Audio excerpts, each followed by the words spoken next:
Bueno, seguidores de Juanet, youtuber, Juanet TikToker, analizamos la jornada 24 de la Liga y la analizamos de la siguiente forma. Ahora acaba de acabar el Barça Rayo, el Barça gana 1-0 al Rayo Vallecano y el Barça es líder, el nuevo líder. Los que decían de la autovía a 7 o no sé qué, ¿autovía de qué? Autovía de momento A0 y el morro del Barça más adelantado que el del Madrid, porque el gol average le favorece al Barça. El Barça es líder y ya sabéis, sí, los de este escudito han vuelto. Son los líderes de la Liga. Y bueno, una jornada en la cual el Barcelona hoy apareció con el Rayo para ganar muchísimo. Es verdad que no ha hecho el equipo de la Flicky Flaca un buen partido, pero un partido suficientemente 3 puntos. Es lo importante, gol de Lewandowski de penalti. En esta ocasión muy bien el colegiado cuando sí que pita el agarrón clarísimo que le hacen a Íñigo Martínez y es penalti, claro. Este mismo penalti no nos lo pitaron en el campo del Getafe y nos quitaron 2 puntos. Recuerdo, misma jugada en el campo del Getafe, nos quitaron 2 puntos. Hoy sí que no lo pitan porque es penalti y Lewandowski convierte el gol de la victoria. Después el Rayo tuvo fases donde se pudo marcar y marcó con un fuera de juego que pitaron. Evidentemente el árbitro pita fuera de juego donde Enteca otra vez abraza a Íñigo Martínez y le impide que Íñigo Martínez vaya a defender esa jugada que acaba en gol. Eso es fuera de juego. Si el jugador viene en fuera de juego como viene en Teca y molesta a Íñigo de defender, el árbitro tiene que pitar fuera de juego porque ese jugador que está en fuera de juego interviene en la jugada. Por lo tanto, nada que objetar en este caso. Bien pitado por el colegiado ese fuera de juego del Rayo Vallecano.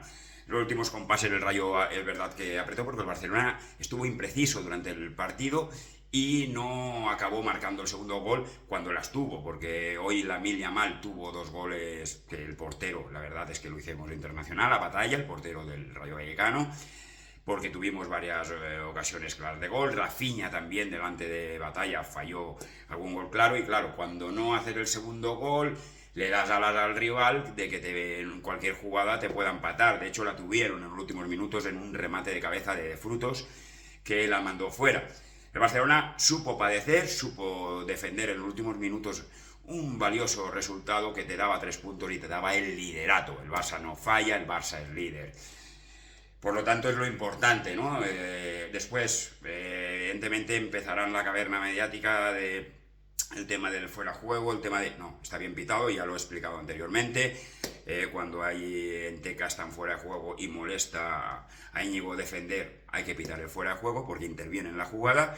Y el penalti es claro el que nos la señalan. Por lo tanto, no hay moviola, muy bien por parte de los colegiados, que hoy en día creo que con la que le está cayendo desde Madrid debemos de apoyarlos más. Y te lo dice un equipo como el Barcelona que este año le han perjudicado, como el penalti del Getafe que le perjudicaron, después también le perjudicaron en Anoeta con el gol de Lewandowski y en varios partidos, pero el Barcelona evidentemente se centra en jugar, en no hacer cartas ni reclamar a los árbitros, simplemente en apoyarlos. Y hoy tenemos que apoyar a los árbitros porque hicieron un gran arbitraje en Montjuïc. El Madrid se queja, no sé yo si ni Facunov, lo que está claro, que Munuera, que es un gran profesional internacional y sabe inglés, el partido del Madrid del sábado en el Sadar, evidentemente acertó todas, Munuera, acertó el penalti clarísimo que le hacen a Budimir, porque evidentemente cuando tú tocas el balón y después te golpean, eso es penalti. Eso es lo que pasó, golpeó el balón y después lo golpearon, penalti. De esas a Vinicius le han pitado así. La típica de rapidito que la tocas antes del balón y después te derriban, pues es la misma que a Vinicius le han pitado muchísimas veces, esta vez a Budimir. Por lo tanto, no tienen que reclamar un penalti clarísimo de Budimir. La tarjeta roja, evidentemente, si tú le dices fuck you al colegiado, estás mandándole a la mierda en inglés.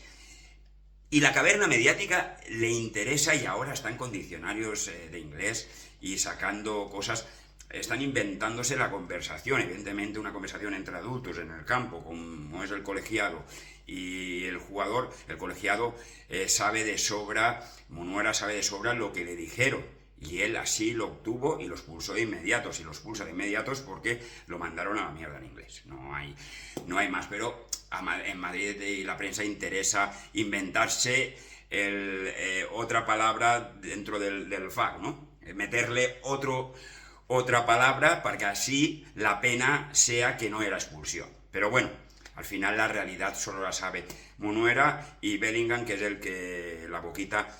Evidentemente Bellingham será un buen futbolista en el campo, pero la boquita le pierde. Y lo está demostrando durante los 2 años que lleva en España, que la boquita le pierde, y hasta ahora pues tenía impunidad de que podía insultar y decir, y sobre todo le gustan mucho los aspavientos estos.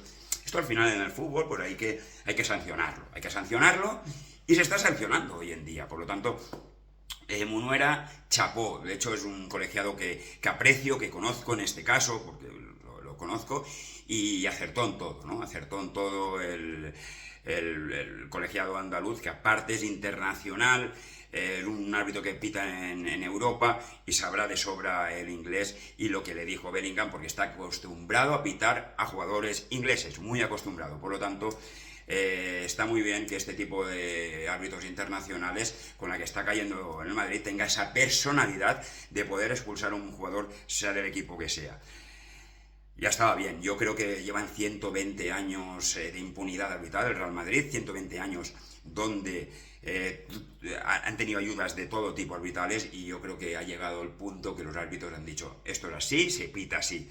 ¿Qué pasa? Que cuando te llevas 120 años arbitrándote con ayudas y ahora te sientes perjudicado, pues lloras, Florentino llora, hace una cartita y empiezan a llorar. Pero yo creo que en vez de llorar tenían que ver a Ancelotti en los planteamientos de partido que hace, el juego de Tchouaméni y estas cosas, que yo creo que es más que culpar a los árbitros. Dejemos a los árbitros en paz y preocuperos de vuestro juego. El Madrid la pifió con Osasuna ganando el partido que iba ganando y le empataron, y no supo ganar el encuentro, cuando después Mbappé es verdad que tuvo una última, el portero se la paró, el partido se empató y el Barcelona pues le adelanta en Liga en los mismos puntos, pero con el gol average ganado. Un poco la crónica. Después tenemos el Atlético de Madrid. El Atlético de Madrid también pinchó, pero contra un equipo que juega muy bien al fútbol, como es el Celta de Vigo, el equipo de las Rías Baixas, que te propone un fútbol bonito y alegre. Es verdad, la expulsión de Barrios clarísima, una expulsión en los primeros minutos, donde ahí ya pues el Atlético de Madrid tuvo que jugar todo el partido con uno menos, y eso se notaba. Pero si es expulsión, es que aquí no hay... Mira cómo el Atlético de Madrid no reclama. El Atlético de Madrid le expulsan muchos partidos a un jugador y no reclama y no dice nada, igual que el Barcelona. Por lo tanto, no sé qué les pasa a los del Real Madrid, que tienen que llorar. Mira cómo los otros equipos no lloran tanto, ¿no? Incluso lo que ha pasado hoy, que se han reunido para oír los bares, es el audio del bar del partido del Español, los directivos del Madrid con el CTA. Esto no había pasado en la vida. Esto demasiado está haciendo el CTA, de ir al Madrid a decirle el audio. Toda la vida se ha pitado el final y se ha acabado, y te va a casa y a entrenar para la semana que viene. Esto de llorar después de los partidos. Y a mí nunca me ha gustado, y al Barcelona no lo han robado, te lo digo. Pero ahora esto que está pasando, de que el Madrid empieza a llorar y que vayan al CTA, el partido se ha acabado, te han expulsado a un jugador, espérate a que se reúnan y sabrá la sanción, lo de toda la vida. O sea, demasiado está haciendo el CTA. Yo creo que el CTA, estamos viendo un CTA muy abierto, Medina Cantelajo, que la verdad muy profesional, ha quedado con los directivos del Madrid y les ha dado las consecuencias de esa expulsión, de esa no expulsión del jugador del Español, y ya está, simplemente. Pero es que el Madrid encima pide la cabeza de Medina Cantalejo, y Medina Cantalejo hoy se ha reunido con directivos del Madrid. Demasiado están consiguiendo, creo yo, los del Madrid, cuando realmente toda la vida un partido finalizado, se ha acabado, y los árbitros lo han pitado, y así ha estado. Esto no se había visto en la historia, pues ha pasado con el Madrid. Los únicos directivos que se reúnen con el CTA ha sido el Madrid. Eso también que quede ahí, que quede ahí claro. Bueno, pues es un poco la crónica del Atlético de Madrid, como volvíamos antes. pinchaba y eso hacía que el Barcelona, ganando hoy al Rayo Vallecano, se pusiera líder. El Atlético de Madrid, con uno menos, incluso empató el partido y sacó un punto. Charlotte, pues porque Simeone es muy argentino y evidentemente Julián Álvarez tiene que jugar titular sí o sí, porque si Charlotte fuera argentino, el titular sería Charlotte, que es el que más puntos está sacándole a día de hoy al Atlético de Madrid, porque cada vez que sale marca. En Montjuïc marcó y le ganó el partido contra el Barça. Sale contra el Celta y marca el gol del empate, por lo tanto más minutos para Charlotte creo yo que el Cholo debería de darle, porque está demostrándolo en el campo. Pues bueno, esto sería un poco el análisis de la jornada. También tenemos el Valencia que consiguió un valioso empate en un campo súper difícil como es el Villarreal, y el Valencia que respira y bueno, por momentos salió del descenso. Amun Valencia, todos estamos con vosotros para que salgáis del descenso. El Valencia merece estar a primera división. El Valencia merece estar en la primera división porque así son un equipo de verdad de la primera, y los jugadores lo lucharán junto a un gran entrenador, Corborán, que está haciendo un gran trabajo, y ves otro Valencia, no es el Valencia del Pipo Baraja, es un Valencia más aguerrido, un Valencia que lucha, que confía hasta el final y está sacando importantes victorias, como la que sacó contra el Celta, la que sacó contra el Leganés, y ahora este valioso punto en la Cerámica. En la Cerámica, pues también, pues evidentemente estoy con los aficionados del Villarreal, que fueron agredidos los pobres aficionados, aún no sabemos por quién, y esto es una lacra del fútbol, esta violencia, no a la violencia en el fútbol, y no a estos altercados que injustamente unos niños que han ido a ver un partido de fútbol, unos aficionados del Villarreal, encima con condiciones especiales, fueron agredidos, aún no se sabe por quién. Está en la policía en ello, y por lo tanto yo quiero condenar estos actos de los aficionados del Villarreal que fueron agredidos, que esto no es fútbol, y con esto tenemos que ir todos juntos a luchar contra la violencia en el fútbol. Pues bueno, esta era un poco el análisis. En Madrid lloran de los colegiados cuando llevan 120 años de ayudas, pero yo os digo que el líder de la liga a día de hoy, y que nos quiten lo bailao, porque esto hay que disfrutarlo semana a semana, es el Fútbol Club Barcelona, líder de la liga. Atentamente, Juanet, TikToker, para todos mis seguidores, analizando la jornada número 24.